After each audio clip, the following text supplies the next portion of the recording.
I'm here in Island Park by Bryant Road and Long Beach Road, near Ace Hardware, in front of Hope's Candy. Why am I here? Because of this week's Parsha.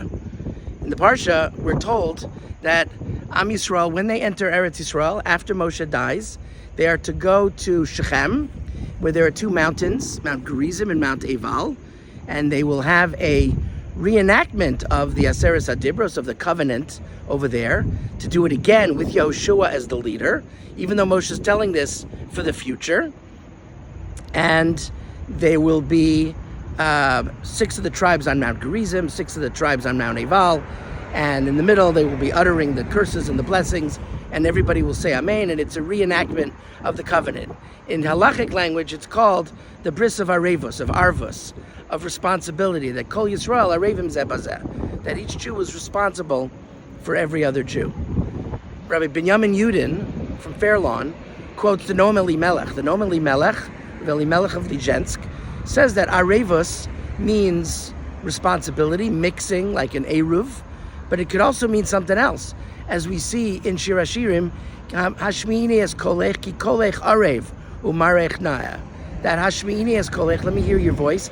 Ki kolech arev, arev could be sweet. It can mean sweet, it means sweet in that context.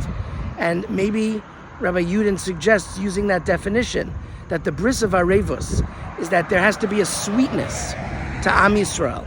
That it's not just so much I'm a Jew, you're a Jew, we're responsible for one another, but there has to be a zizkeit, there has to be a sweetness in Am Yisrael. The same way that this Parsha, Ki Savo, has the curses. And the halacha is that you have to have Nitzavam Vayelech, which has comfort in it, before Rosh Hashanah, as a buffer from the din, from the justice. That there has to be some sweetness. And we wish each other a sweet new year, a happy sweet new year. Shana Tova U'Metuka. And maybe that's a sense of arevos as well, of our responsibility to one another. As we're making this trek through Elul into Rosh Hashanah, to the Yom HaDin, we have so much to daven for. Let's not just think of the responsibility we have for each other, but also the sweetness, that everybody adds sweetness to the collective, that a sweet person in one area adds in a sweet person to another. And we should certainly be a nation of sweetness, of Zizkeit. We should have a sweet, sweet new year. Shabbos.